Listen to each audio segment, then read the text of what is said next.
Welcome to my YouTube channel. Today I am going to start the 15 MCQ series on financial accounting, as we are already providing different MCQ questions relating to journal, ledger, trial, etc. and 15 MCQ series are going on. Now I came to the end of the first topic up to ledger subsidiary book, and this video is having a great importance for those students who are preparing for any competitive examinations like CA, CPT, CS Foundation, CMA Foundation, MCOM Entrance, BCom, 11th, 12th, etc. or those students who are going for PGT, TGT as well as UPPCL, etc. तो इन सच examinations, competitive examinations, these MCQs are having a great importance for you all. आप लोगों से request है, जब कभी भी आप किसी भी एग्जाम में जाएं तो हमारे वीडियो से होकर गुजरा करें, ताकि आपको कुछ इसेंशियल मटेरियल मिल सके, जो मटेरियल बहुत ही ज़्यादा आवश्यक हैं। तो आइए बच्चों, आज स्टार्ट करते हैं फिर से MCQ सीरीज, और ये आपका 5th पार्ट है, लेक्चर 5th MCQ पार्ट है, जिसमें मैंने 20 क्वेश्चंस इंक्लूड किया है, ताकि आज ये टॉपिक बिल्कुल कंप्लीट हो जाए। और साथ साथ में हमारे गुरुजी प्रोफेसर PC तुलसियान जी के बुक से हमने ये MCQ क्वेश्चंस ड्रा किए हैं, निकाले हैं, और इन क्वेश्चंस को जो CA CPT बुक्स के लिए है, CA CPT एग्जाम के लिए बच्चों के लिए है, CMA फाउंडेशन के लिए और CS फाउंडेशन के लिए है, तो हम इन्हीं क्वेश्चंस को फिर से अपने वर्ड्स में एक्सप्लेन कर रहे हैं। आप देखें first question is Ram paid 900 in full settlement of debts of rupees 950, which was written off as a bad debts in previous year. My dear students, first of all, read this question again and again. Thereafter, you can get a proper solution of this question. आपसे पूछा जा रहा है कि इस question में Ram 900 rupees पे किया है 950 के सेटलमेंट पर, जबकि उसका अकाउंट पहले ही राइट ऑफ किया जा चुका था। तो अब हम क्या करेंगे, what accounting treatment would be there. यानी फर्स्ट है, Ram's account will be credited with rupees 900, या Ram's account should be credited with 950, या discount account should be debited with 50, या bad debt should be debited with rupees 50। तो without having loss of time हम आपको ये बताना चाहते हैं कि if the accounts of Ram has already been written off as a bad debts, it means कि Ram is the name personal account has been eliminated because his account was treated as a bad debts. Now this bad debts is to be recovered. अब ये bad debts recover हुआ है, तो first जो आपने entry pass किया होगा वो profit and loss account debit to bad debts किया होगा, and now he paid you bad debts, and now it has been recovered। तो रिकवर अब आपकी एंट्री होनी चाहिए क्या, सोचिए, दिमाग लगाइए, यहाँ पर क्या एंट्री आप पास करेंगे जो आपके प्रॉफिट एंड लॉस अकाउंट में क्रेडिट में चला जाए, यानी bad debts recovered account debit to profit and loss account. तो प्रॉफिट एंड लॉस अकाउंट में बैड डेट्स रिकवर्ड जाना चाहिए, ना कि राम का अकाउंट जाएगा, ना डिस्काउंट होगा, और ना ही राम को क्रेडिट करना है ना डेबिट करना है, because the name of personal account mister Ram has been eliminated as a bad debts. उस समय एंट्री पास किया गया होगा bad debts account debit to Ram, यानी राम का अकाउंट खत्म हो चुका है, राइट। तो आपका आंसर होना चाहिए यहाँ पर नन ऑफ दीज, यानी this answer should be correct for this question. Next question देखिए बेटा, बहुत जल्दी जल्दी आप आगे बढ़ेंगे हम, और यहाँ पर क्वेश्चन है return of goods sold for cash rupees 500 to Ram. इसको कहाँ पर ट्रीटमेंट करेंगे, यानी इसका रिकॉर्ड कैसे करेंगे। तो इसका रिकॉर्ड क्या आप सेल्स बुक में करेंगे, या सेल्स रिटर्न बुक में करेंगे, या परचेज रिटर्न बुक में करेंगे, या कैश बुक में करेंगे, या जर्नल प्रॉपर में करेंगे। तो dear students, first of all think about this, that the return of goods sold for cash. It means the goods was already sold in cash and thereafter it returned to you. आपको वापस आ गया, तो इसका transaction आप कहाँ करेंगी? Sales book में। Sales book में केवल क्रेडिट सेल्स होती है। सेल्स रिटर्न बुक में होगी, एंट्री यहाँ पर पास होनी चाहिए। परचेज रिटर्न बुक में नहीं, purchase return not relevant. Cash book relevant और जर्नल प्रॉपर, यानी कैश बुक में होनी चाहिए और सेल्स रिटर्न में होनी चाहिए, लेकिन सेल्स रिटर्न में क्रेडिट सेल्स होगा तभी आएगा। तो यहाँ पर कैश से ट्रांजैक्शन पहले किया गया था, तो दोबारा फिर से कैश में ही ट्रांजैक्शन किया जाएगा, यानी आपका आंसर होना चाहिए कैश बुक। कैश बुक यानी fourth option, D option is correct answer for this question. Next देखें। नेक्स्ट क्वेश्चन, फिर से थोड़ा सा आप अपना माइंड लगाएं और देखें कि क्या कहना चाहता है क्वेश्चन, क्या बोल रहा है और आपको आंसर क्या देना है। क्योंकि मैक्सिमम केस में यही होता है कि जो हमारे कॉम्पिटिटिव स्टूडेंट्स होते हैं वो बड़ी क्विक आंसर दे देते हैं, और क्विक आंसर देने से ही आपके आंसर गलत हो जाते हैं, आपके ऑप्शंस गलत हो जाते हैं। तो आप ऑप्शंस को गलत ना करें, उसके लिए सबसे पहले क्वेश्चंस को 3 बार पढ़ें। Good sold for cash returned by the customer but cash was not given immediately. Cash नहीं दिया गया, तो अब आपसे पूछा जा रहा है कि this type of record will be, this type of record there are recorded in, किस में रिकॉर्ड करेंगे? सेल्स बुक में, सेल्स रिटर्न बुक में, कैश बुक में या जर्नल प्रॉपर में? बेटा अगर कैश रिटर्न कर दिया जाता तो कैश बुक हो जाता, राइट, लेकिन कैश रिटर्न नहीं किया गया है। अब जब कैश रिटर्न नहीं किया गया है तो अब आपको देखना क्या है, it will be treated as a journal. इसको कैसे ट्रीट करना है? जर्नल प्रॉपर में। तो आपका ऑप्शन होना चाहिए डी, यानी D answer should be the correct answer for this question. Next question देखें आप, यहां पर फिर से बताया है, सेम क्वेश्चन हम लेकर के आए हैं। अब आपसे कहा गया good sold on credit were returned by customer and cash was paid immediately. अब कैश यहां पर इमीडिएटली पे कर दिया गया, तो जब कैश पे कर दिया गया इट मीन्स कि आपकी जो जर्नल एंट्री बनेगी वो क्या बनेगी? आप सोचिए। गुड सोल्ड ऑन क्रेडिट, तो पहले जब गुड सोल्ड किया तो आपने लिखा होगा customer account debit to sales, right. और देयर आफ्टर जब आपका वापसी आई तो आपने लिखा होगा sales return account debit to customer account, right. लेकिन साथ में कैश भी अफेक्टेड है, तो जब कैश भी अफेक्टेड है तो आपकी एंट्री क्या बन गई? Sales return account debit to cash, right.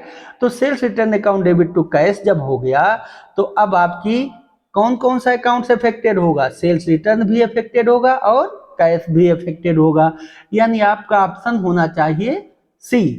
C, third option should be the correct answer for this question. And next question देखिए बेटा। नेक्स्ट क्वेश्चन फिर से, goods bought by proprietor, goods bought by proprietor as his capital contribution. अब आप जब capital लगाते हैं तो एंट्री बनाते हैं cash account debit to capital, और अगर प्रोप्राइटर चेक से पेमेंट करता है तो आप लिखते हैं bank account debit to proprietor. और यही प्रोप्राइटर आज कुछ गुड्स खरीदा है आपके बिजनेस में इंट्रोड्यूस करने के लिए, सेम बिजनेस में इंट्रोड्यूस करने के लिए, तो एंट्री क्या हो जानी चाहिए? Purchase account debit to capital या goods account debit to capital या stock account debit to capital. अब आपसे पूछा जा रहा है what will be the, how it would be recorded, इनका रिकॉर्डेड कैसे करना है? तो अब आपको देखना है रिकॉर्ड कैसे करना है। यहाँ पर आप जर्नल एंट्री पास करेंगे, तो जर्नल प्रॉपर से एंट्री करेंगे, यानी रिकॉर्ड जो होगा आपका सी, आंसर आपका सी होना चाहिए। हमेशा याद रखें जहां पर जर्नल एंट्री ही है और जर्नल में कोई कैश ट्रांजैक्शन नहीं है तो जर्नल प्रॉपर से ही आपकी एंट्री पास होनी चाहिए। नेक्स्ट क्वेश्चन देखें, on making a promissory note the maker recording. अब माय डियर, प्रोमिसरी नोट आपको देखना है कि प्रोमिसरी नोट होता क्या है। First of all, promissory note में मैं स्वयं यानी I drawer, drawer is a person who makes guarantee to other person to pay the sum on behalf of this promissory note within the time, whatever the time decided. और bills receivable में क्या होता है? Bills receivable, bills is written by me and there after guarantee या acceptance is provided by drawee, drawee acceptance देता है तो he will be liable, और प्रोमिसरी नोट में मैं लाइबल हूं यानी माई सेल्फ लाइबल, तो प्रोमिसरी नोट क्या बनेगा, promissory note is like a BP and bills receivable assets create करता है, प्रोमिसरी नोट और बिल्स पेबल दोनों ही लाइबिलिटी क्रिएट करती है। तो यहाँ पर आपको पूछा जा रहा है कि प्रोमिसरी नोट क्या होगा, तो प्रोमिसरी नोट आप आंख बंद करके बताएंगे कि सर ये तो बीपी क्रिएट करेगी क्योंकि ये लाइबिलिटी है, that would be paid of, इसको हमें पेमेंट करना है with in the stipulated time, जो टाइम आपने रिकॉर्ड किया होगा। नेक्स्ट बेटा आपको समझ में आ गया होगा। नेक्स्ट क्वेश्चन देखें, क्वेश्चन नंबर 8। क्वेश्चन नंबर 8 में आपका लिखा है on receipts of promissory note. अब सेम जस्ट अपोजिट हो गया, यानी 7th क्वेश्चन था वहां पर बीपी था और यहाँ पर क्या होगा, हमने रिसीव किया promissory note, it means any other person ने गारंटी दे दिया है कि I will pay you this sum, तो whatever to be received, जो भी हमें रिसीव होना हो in future, that would be treated as a assets, उसे हम एसेट्स में ट्रीट करते हैं और वो हमारे लिए एसेट्स होती है। तो बेटा एसेट्स क्या होगी, बिल्स रिसीवेबल अकाउंट होगा, यानी bills receivable account B R account is assets account, और आपको आपका आंसर फर्स्ट होगा बी आर अकाउंट। बीपी तब होती जब मैं गारंटी दे रहा होता, मैं एक्सेप्टेंस दे रहा होता। जर्नल प्रॉपर यानी जर्नल एंट्री पास करना होगा यहाँ पर, और जर्नल प्रॉपर की एंट्री नहीं है क्योंकि हम बुक प्रिपेयर कर रहे हैं, तो जिसका भी इंडिविजुअल बुक्स प्रिपेयर हो रहे हैं वो जर्नल प्रॉपर नहीं होंगे। नेक्स्ट देखिए बेटा क्वेश्चन 9 नंबर क्वेश्चन आपके सामने स्क्रीन पर है, आप इसे देखें और पढ़ें। A dishonour of a discounted bills receivable is recorded in. अब जब बिल्स रिसीवेबल आपके पास डिस्काउंटेड है, तो जब डिस्काउंटेड है तो आपने एंट्री क्या बनाया होगा, bank account debit, discount account debit to bills receivable account, right. Now this bill is dishonoured. अब डिसऑनर्ड होगा तो आप इस एंट्री को पलट देंगे, यानी bills receivable account debit to bank account. अब बिल्स रिसीवेबल डेबिट हो गया, पहले बिल्स रिसीवेबल क्रेडिट था, तो बिल्स रिसीवेबल पहले क्रेडिट था यानी खत्म हो गया, और अब आपके पास पैसा discounted bills receivable dishonoured of a discounted bill, sorry फिर से समझें, बिल्स रिसीवेबल जब डिस्काउंट कराया था तो आपकी एंट्री पास हुई होगी bank account debit discount account debit to B R, it means B R account is abolished, खत्म हो गया, एलिमिनेटेड, गायब। अब जब डिसऑनर हो गया तो आप क्या लिखेंगे, पार्टी अकाउंट डेबिट। अब पार्टी को हम डेबिट करेंगे बिल्स रिसीवेबल की जगह पर, यानी जो भी हमारा कस्टमर रहा होगा हम उस कस्टमर को डेबिट कर, कस्टमर के नाम से, और बैंक को क्रेडिट करना पड़ेगा क्योंकि बैंक ऑलरेडी डेबिट हो चुका है। तो ये आपसे पूछा जा रहा है क्वेश्चन में कि इसे कहाँ रिकॉर्ड करेंगे, क्या बिल्स रिसीवेबल अकाउंट में, तो आप कहेंगे नहीं, बिल्स रिसीवेबल अकाउंट खत्म हो चुका, राइट, जर्नल प्रॉपर है नहीं। अब आपका 3 कॉलमनर कैश बुक ऐसा है जहां पर आपकी बैंक के ट्रांजैक्शन, कैश के ट्रांजैक्शन और डिस्काउंट के ट्रांजैक्शन तीनों हुए होंगे, तो आपको ये एंट्री यहाँ पास करना पड़ेगा 3rd में, यानी कि इस बुक में इफेक्टेड होगा 9 नंबर क्वेश्चन का। और फिर से नेक्स्ट देखिए बेटा 10 नंबर क्वेश्चन कह रहा है a dishonour of bill receivable retained it. अब बिल्स रिसीवेबल जिसे आपने रिटेन्ड कर रखा है, अपने पास रोक रखा है, तो जब अपने पास रोक रखा है तो ये बिल ना तो बैंक गई है ना ही पैसा मिला है, तो ऐसे केस में बिल्स रिसीवेबल अकाउंट तो है नहीं, बिल्स रिसीवेबल बुक में एंट्री हो चुकी होगी। जर्नल प्रॉपर में आपको एंट्री करनी चाहिए क्योंकि यह आपके पास अवेलेबल है अभी, this bills is retained to you, ये बिल ना तो मैच्योर हुई है और ना ही बैंक से आपने डिस्काउंट कराया है, तो ये बिल्स रिसीवेबल आपके पास फर्स्ट एंट्री का ही बना हुआ रखा हुआ है जहां पर bills receivable account debit to drawee किया होगा, तो that is available with you. तो अब यहाँ पर आपको आपका ऑप्शन होना चाहिए फर्स्ट, सेकंड आंसर होना चाहिए। जर्नल प्रॉपर में आप इसकी एंट्री करेंगे और बिल्स रिसीवेबल बुक में भी आपकी एंट्री होगी। बिल्स रिसीवेबल बुक में ये बिल रखी होगी। लेकिन डिसऑनर ऑफ, अब ये जो बिल हमारे पास रखी हुई थी अब ये डिसऑनर हो गई, तो डिसऑनर हो गई तो आप जर्नल प्रॉपर से इसकी एंट्री पास करेंगे। नेक्स्ट देखें बेटा, बहुत इंपॉर्टेंट टॉपिक है, बहुत इसेंशियल पॉइंट भी है। अ चेक ऑफ ₹3,500 रिसीव्ड फ्रॉम पीके जैन। पीके जैन से हमें 3,500 मिला and endorsed in favour of PC Jain, PC Jain में ट्रांसफर कर दिया।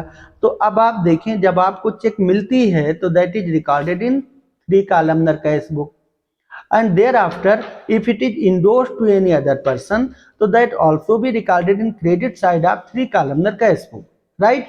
Its effect would be eliminated, क्योंकि आया और गया दोनों साइड में, तो दोनों साइड में आपको इफेक्ट दिखाना है तो इसकी एंट्री कहाँ पर बननी चाहिए? आपकी 3 कॉलमनर कैश बुक से पास होना चाहिए, राइट? यानी first answer should be correct answer. Next देखिए बेटा, 12th नंबर क्वेश्चन है, बहुत इंपॉर्टेंट और बहुत कंफ्यूजिंग। यहाँ पर कई बच्चे, बहुत बच्चे डिसलोकेट होते हैं और हमेशा ही आंसर गलत करके आते हैं। देखिए दिया हुआ है trade discount allowed is recorded in, trade discount is not a discount.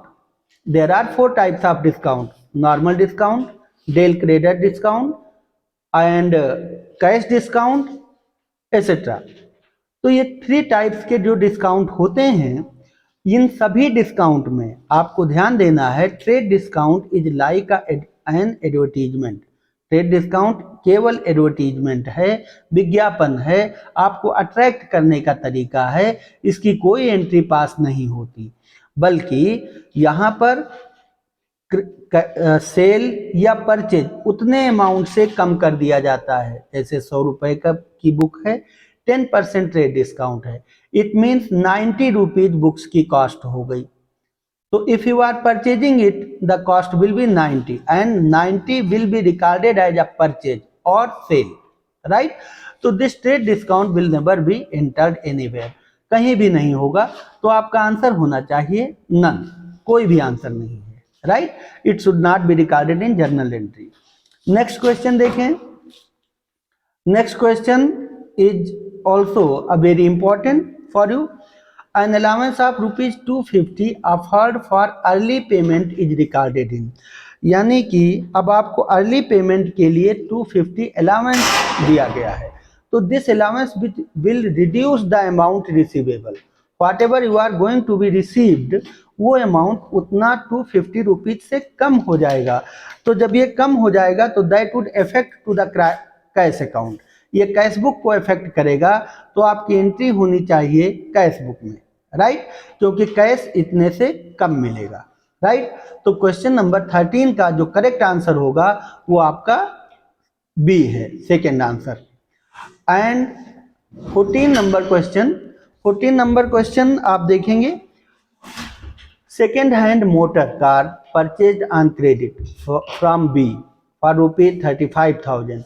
तो अब आपका सेकेंड हैंड मोटर कार खरीदा गया, मोटर कार अकाउंट बनना चाहिए, राइट? और उसके बाद ये क्रेडिट पर खरीदा गया 35,000, तो कैश बुक इफेक्टेड नहीं है, सेल्स ये है नहीं, परचेज बुक है नहीं क्योंकि गुड्स नहीं है। अब आपके 3 ऑप्शंस नीचे के पूरे गलत हो गए। तो अब आप समझ सकते हैं कि आंसर आपका कौन सा होना चाहिए? फर्स्ट, यानी कि first answer is correct answer because it will be treated in journal. इस केवल आपको जर्नल एंट्री पास करना है। नेक्स्ट क्वेश्चन देखें, 15 नंबर क्वेश्चन। 15 नंबर क्वेश्चन में good sold on credit basis ₹20,000 to mister Rampal is to be recorded in. अब on credit basis, credit बेचा गया है, तो जब क्रेडिट होगा तो इट मीन्स कि it would create any book. Credit purchase है तो परचेज बुक होगा, क्रेडिट सेल्स है तो सेल्स बुक होगा, राइट? यहाँ पर आपका क्रेडिट बेसिस पर बेचा गया और गुड्स बेचा गया है। सबसे ज़्यादा ध्यान देना है कि सेल हो और गुड्स का हो, क्रेडिट भी हो, तो आपका सेल्स बुक में एंट्री होनी चाहिए, यानी कि आपका आंसर होना चाहिए C. C answer is a correct answer.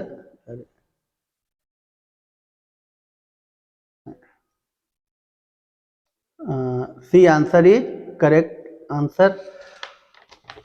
Third number आप देख सकते हैं, थर्ड नंबर आपका सेल्स बुक होना चाहिए। नेक्स्ट क्वेश्चन देखें। Next question is good sold on credit basis for ₹20,000 to mister Rampal and ये 15th हो गया आपका। 16 नंबर क्वेश्चन, हाँ, credit purchases of stationery, credit purchases of stationery dealer. तो if stationery dealer is purchasing anything that would be treated in goods, furniture dealer purchasing anything तो that would be treated in furniture, furniture dealer is treating. Question number 16 credit purchase of stationery. तो ध्यान रखें बच्चों, stationery dealer है तो stationery क्या होगी, goods होगी। फर्नीचर डीलर है तो फर्नीचर उसके लिए गुड्स होगा। मशीनरी डीलर है तो मशीनरी उसके लिए गुड्स होगी। That will not form any assets और एनी एक्सपेंस। तो यहाँ पर credit purchase of stationery dealer will be recorded in, तो अब that would be purchase book. तो यहाँ पर आपको देखना है परचेज बुक आपका आंसर होना चाहिए, यानी first answer should be correct. Next question देखें 17th debit note issued will be recorded in. तो डेबिट नोट बेटा आपको पहले वीडियो में हमने बताया था कि क्रेडिट नोट सेल्स पर होता है, सेल्स रिटर्न पर, और डेबिट नोट होता है परचेज रिटर्न पर। तो अब यहाँ पर आपको देखना है परचेज रिटर्न बुक पर डेबिट नोट होना चाहिए, will be recorded in purchase return book. और ऐसे ही क्वेश्चन में अगर क्रेडिट नोट होता तो वहाँ पर आपको सेल्स रिटर्न बुक में रिकॉर्ड करना होता।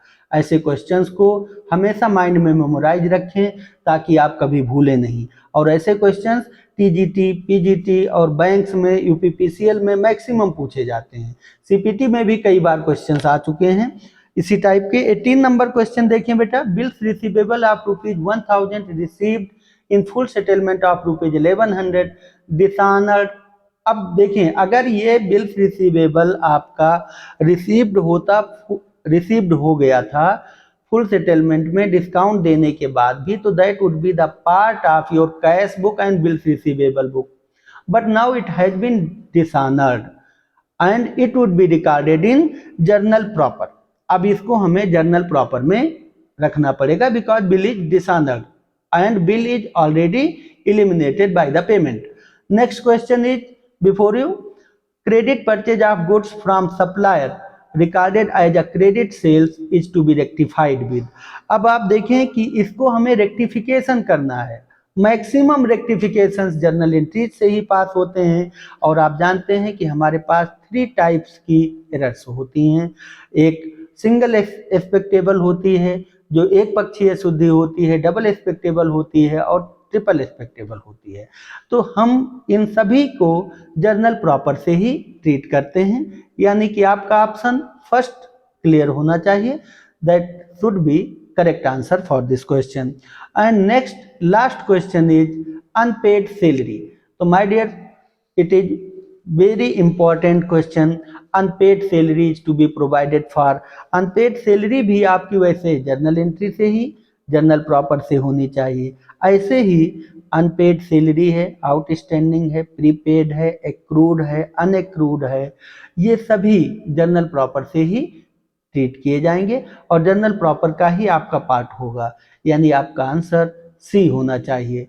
And no more question in this video, and this video is very important for you all, and this is my humble request to you to subscribe my channel and share my videos to your friends so that they may also be benefited from this channel and videos.